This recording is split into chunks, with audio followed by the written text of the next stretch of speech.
মুখ্যমন্ত্রী বারে বারে বলেন বাইরের রাজ্যে থাকবেন না, ফিরে আসুন। তাদের পরিণতিটা কি হলো দেখুন।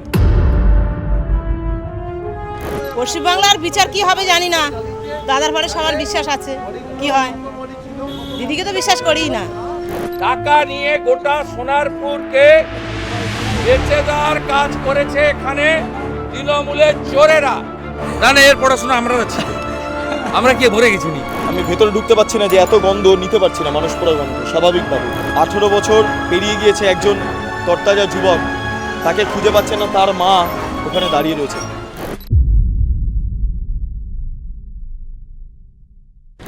আপনি কে এই মুহূর্তে নিখোঁজ? কে নিখোঁজ? আমার ছোট ছেলে রামকৃষ্ণ মণ্ডল। ছোট ছেলের বয়স কত? ছোট ছেলের বয়স 18 হয়ে গেছে। সে এখানে কাজ করছিল? হ্যাঁ, এখানে ফুলের কাজ করতে আসছিল। কি হয়েছিল সেদিন, খবর কি করে পেলেন? খবর কি করে পেলো? আর বাবাকে ফোন করে জানিয়েছে। তাই খুঁজে পাওয়া যায়নি ছেলেকে? এখনো খুঁজে পাওয়া যায়নি, কোনো খবরও নেই, খবরও পাইনি। আপনারা মিসিং ডায়েরি দিয়েছিলেন? হ্যাঁ, করেছে। ডিএনএ টেস্ট হয়েছে আপনাদের? হ্যাঁ, হয়েছে, কিন্তু তার রিপোর্ট হয়নি। এখানে বলা হচ্ছে নাকি দেহ পাচার হয়েছে, এটা কি সত্যি? সেটা আমি বলতে পারবো না, আমরা তো কিছুই জানিনি, কি করে বলবো? কি করবেন? আপনারা তো দিশেহারা হয়ে পড়ছেন। আজকে এখানে এসেছেন কি জন্য? এসছি, আমাদেরকে নিয়ে এসছে এমএলএ। অশোক দিনদা এই মুহূর্তে জিজ্ঞেস করছেন কি অবস্থা, কি বুঝছেন অশোকদা? সব ঠিক আছে, এনাদের দেখা হচ্ছে। ওনাদের ডিএনএ টেস্ট হয়েছে? হয়েছে, কালকে তো এসেছিল। কালকে এসেছিল। হয়েছে? এখনো দেয়নি। বলছি, এই যা অবস্থা, এতদিন ধরে এতগুলো দেহ পুড়লো, সরকারের তরফে মুখ্যমন্ত্রী এখনো পর্যন্ত এলেন না, আপনারা শুভেন্দুবাবুর সঙ্গে কথা বললেন, কি মনে করছেন কি হবে, ভবিষ্যৎটা কি হবে? কি হবে আমরা জানিনি, আমাদের তো দেখতে হবে। আমার ছেলে চলে গেছে, ও খাটতো, কাজ করতো, আমার শরীর খারাপ, আমাদেরকে সবাই সহযোগিতা করতে হবে, থাকতে আমাদের। আপনি বাড়িতে কে কে আছে আপনার? আমার বাড়িতে বড় ছেলে আছে, ওর বাবা আছে, আমি আছি।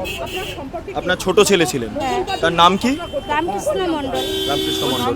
বেশ, আমি দেখতে পাচ্ছি অশোক দিন্দা, আমি একটু তার কাছে যাব, একটু অশোক দিন্দার কাছে যাব, একটু কথা বলবো। অশোকদা, কি বুঝছেন, মানে কি মানুষের আমি অবস্থা দেখতে পাচ্ছি, কি বলবেন? দেখুন, মানুষের অবস্থা, আমি কালকে প্রত্যেকটা বাড়িতে ভিজিট করেছিলাম এবং সেখানে যা দেখলাম মানে মর্মান্তিক। কারো 8 বছরের বাচ্চা, কারো 3 বছরের বাচ্চা, কেউ প্রেগনেন্ট এখনো, সব তো বাচ্চা ছেলে, 35 বছর বয়স, 32 বছর বয়স, কারো 6খানা মেয়ে, যার 6খানা মেয়ে তার 52 বছর বয়স, তার এখন 3খানা মেয়ের এখন বিয়ে দেওয়া হয়নি, তার মধ্যে একটা মেয়ে প্রতিবন্ধী, পয়সা নিয়ে গেলে তার টিউশন দেবে, এখনো একজন গর্ভবতী, বুদ্ধদেব জানা, তার 3 বছরের বাচ্চা আছে। মানে কান্না না দেখে ভাবা যায় না, না দেখলে ভাবা যাবে না এতটা অসুবিধে এই ফ্যামিলিগুলো পড়বে। এই 10 লক্ষ টাকা কোনো টাকাই না। ওয়া মোহাম্মদ তরফে বলা হচ্ছে 3 জন নাকি মারা গিয়েছে, কি সেটিং হয়ে গেল আমি তো বুঝতে পারলাম না। ওয়া মোহাম্মদ থেকে 3 জনই মারা গেছে। ওয়া মোহাম্মদে বেশি লোক ছিল না, একটা সিকিউরিটি ছিল, একটা লেবার, একটা ওই লেবারের হাজব্যান্ডের ওয়াইফের সাথে আমি এখানে ছিলাম, ওনাকে নিয়ে গিয়েও আমি কমপ্লেন করেছি, ওনার বাড়ি গড়িয়ায় ওই মহিলাটা। তো ওনাকে তো ববি হাকিম সাইডে করে নেকে নিয়ে গিয়ে টাকা পয়সা সেটিং করে দিয়েছে, ঠিক আছে, বাট বাকিগুলো করাতে পারে না, কারণ ময়নার ওখানে ওরা ঢুকতে পারেনি। ময়নার মানুষ এই ববি হাকিমের মতো এই টাকায় প্রলোভনে আসবে না, সেটা আমি জানি, এবং আমি সব নিজে তত্ত্বাবধান দায়িত্ব নিয়ে এগুলো করছি। ময়নার কতজন এই মুহূর্তে এইভাবে? 9 জন মিসিং এই মুহূর্তে এবং 2 জন জীবিত ফিরেছে। তাদের ভাষায়, দাদা ওখানে মিনিমাম 34-35 জন ছিলাম আমরা, 2টো রুমে। শুধু কি করে এই ভরপাই হবে বলুন তো? আমি এর ভরপাই হবে না, এর ভরপাই কখনোই হবে না। এর ভরপাই একমাত্র হবে যে প্রচুর অঙ্কের টাকা কিংবা ফ্যামিলিকে একটা করে চাকরি, এগুলো দিলে তার ফ্যামিলিটা সুরক্ষিত হবে। সিভিক ভলেন্টিয়ার চাকরি দেওয়া হবে নাকি শুনছি? সিভিক কোনো চাকরি নেই, কেউ তো কন্ট্রাকচুয়াল পোস্ট, আজ আছে কাল নেই, যেদিন বিজেপি আসবে সেদিন থাকবে সিভিক।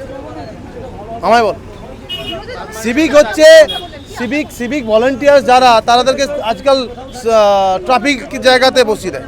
সিভিকের কাজ কি? তাদের এলাকার, তাদের গ্রামের কি সমস্যার সমাধান সেটা গিয়ে ওসি আইসিকে জানান।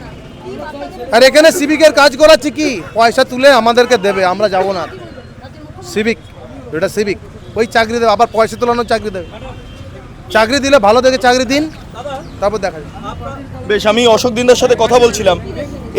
এই যে পরিস্থিতি, সেই পরিস্থিতি কি করে নিয়ন্ত্রণ করা যাবে, মেনটেন করা যাবে আমি জানি না। প্রচুর মানুষ তারা রয়েছেন দাঁড়িয়ে। এতদিন ধরে আপনারা দেখলেন অনেক কিছু, এত আগুন দেখেছেন, বকটুই, স্টিফেন কোর্ট সব দেখেছেন। এরকমভাবে এতজন মানুষের মৃত্যু না দেখিনি, শুনিনি। ভাবতে পারা যায় এই রাজ্যে এরকম? চাই না তো এই রাজ্যে এরকম হোক। আপনি যথেষ্ট উদ্বিগ্ন এই মুহূর্তে। এই যে এখানে এসেছেন কি জন্য এসেছেন আপনারা? এই যে এসছি, যারা মারা গেছে যাতে শুভেন্দুবাবু এসে যারা ন্যায় বিচার পায়, এই তাই। সাধারণ মানুষ হয়ে এসেছেন যাতে ন্যায় বিচার। হ্যাঁ, এটাই চাই আমরা। ন্যায় বিচার কি হবে আদৌ? পশ্চিমবাংলার বিচার কি হবে জানি না, দাদার পরে সবার বিশ্বাস আছে, কি হয়। দিদিকে তো বিশ্বাস করিই না, করা যাচ্ছে না। हाँ। আমি সাধারণ মানুষ যারা এসেছেন তাদের সঙ্গে কথা বললাম। অশোক দিন্দা যিনি গোটা বিষয়টা দায়িত্ব নিয়ে দেখছেন তার সঙ্গে কথা বললাম। এর পাশাপাশি বিরোধী দলনেতা শুভেন্দু অধিকারীর সঙ্গেও কথা বললাম। এখনো পর্যন্ত অফিসিয়ালি 23 জনের মৃত্যুর খবর নিশ্চয়তা করা হয়েছে। আরো 27 জন মিসিং আছে এবং এতক্ষণ পরে আমরা ধরে নিতে পারি যে তাদের পরিণতি কি হয়েছে। এত বড় দুর্ঘটনা সাম্প্রতিককালে পশ্চিমবঙ্গে তথা ভারতবর্ষে হয়েছে বলে আমাদের জানা নেই। আপনারা একটার পর একটা ছবি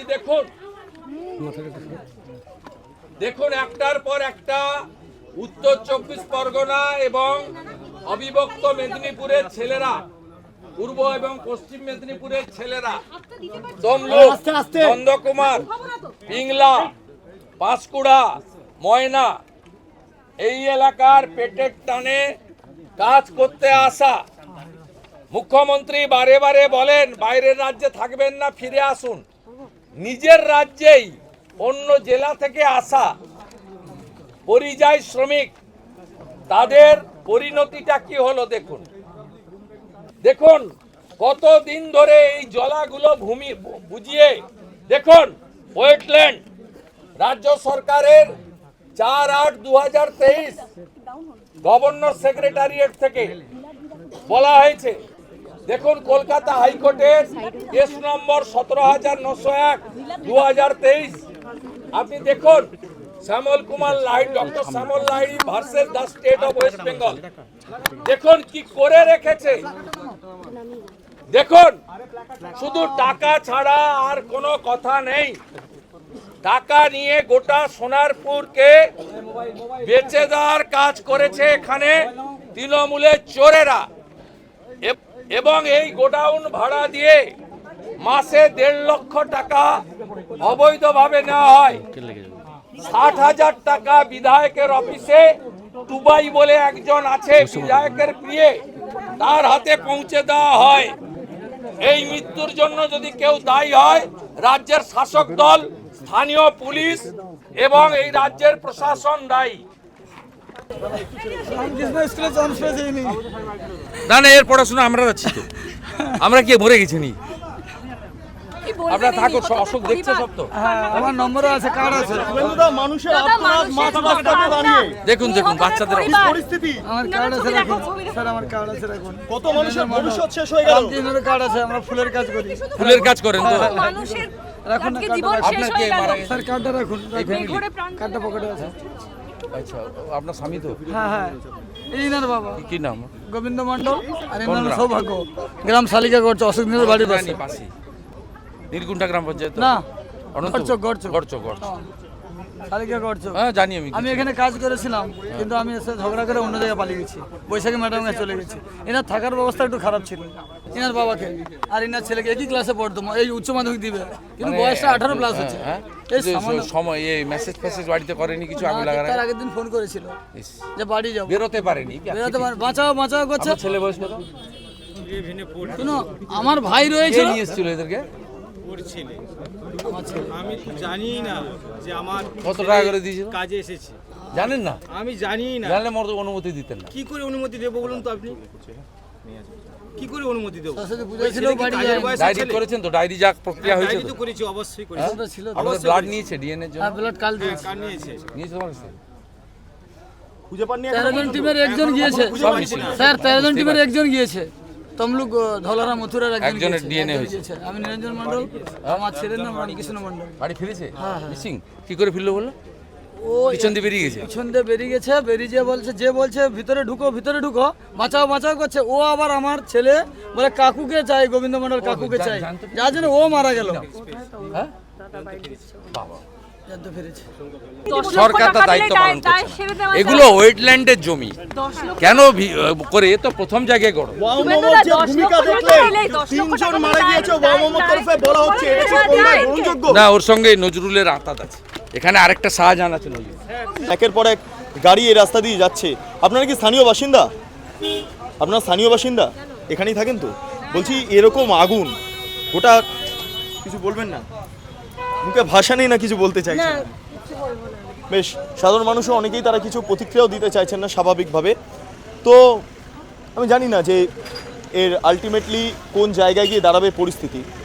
তবে শুভেন্দু অধিকারী এসেছিলেন, তিনি যে কথাটা বললেন, একটাই কথা বলবো, আমি নিজে বকটুই কভার করেছি। বকটুইর যেই কাণ্ড, সেই কাণ্ড আমরা চাক্ষুষ করেছি। বকটুয়ের যে পোড়া গন্ধটা ছিল, মানুষ পোড়া গন্ধ, সেই পোড়া গন্ধ আমার নাকে এসেছে।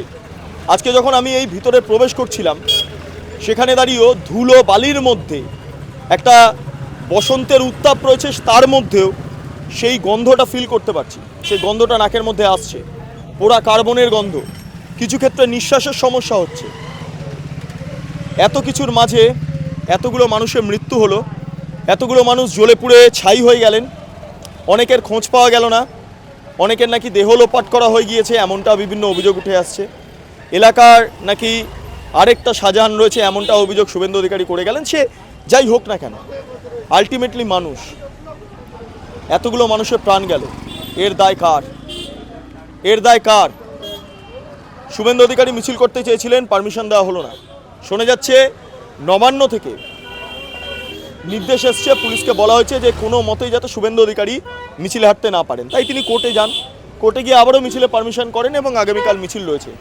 তবে গোটা দিন যা দেখলাম, গোটা দিন যা ঘটলো, যেভাবে চাক্ষুষ করলাম পরিস্থিতি, এলাকার কন্ডিশন, মুখের ভাষা হারিয়ে যাচ্ছে। হয়তো বকটুয়ের চেয়ে অনেকটা ভয়ঙ্কর। বকটুইটা পলিটিক্যাল ছিল, কিন্তু এর নেপথ্যে আবার পলিটিক্স আছে কিনা সেটা কিন্তু জানা নেই। তবে সেই তো আগুনে পুড়ে ছাই মানুষ। অন্যদিকে দাঁড়িয়ে মানুষের পোড়া গন্ধ গোটা আকাশে বাতাসে বসন্তের আবহে ঘুরে বেড়াচ্ছে। এটাই বোধহয় পশ্চিমবঙ্গ, এটাই সম্ভবত পশ্চিমবঙ্গ। যাই হোক, আপনারা এতক্ষণ ধরে দেখছিলেন বেঙ্গল লিবার্টি। এই স্পটে আমি দাঁড়িয়ে রয়েছি, আমি ভেতরে ঢুকতে পারছি না, যে এত গন্ধ নিতে পারছি না, মানুষ পোড়া গন্ধ। স্বাভাবিকভাবে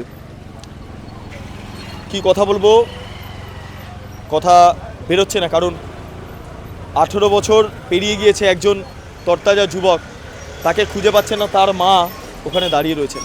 কথা বললাম, ডিএনএ টেস্ট হয়েছে। ভাবুন, মায়ের বাবার ডিএনএ টেস্ট করা হচ্ছে সন্তানের দেহ যাতে শনাক্ত করতে পারা যায়। রাজ্যের মুখ্যমন্ত্রী এলেন না, কোনো শব্দ নেই, কোনো ভাষা নেই, কোনো কিছুই নেই। আপনাদের কি মতামত কমেন্টে জানান। আপনারা এতক্ষণ ধরে দেখছিলেন বেঙ্গল লিবার্টি। চ্যানেলটি ভালো লাগলে অবশ্যই লাইক করুন, সাবস্ক্রাইব করুন, শেয়ার করুন, বেল আইকন ক্লিক করুন www.bengalliberty.com।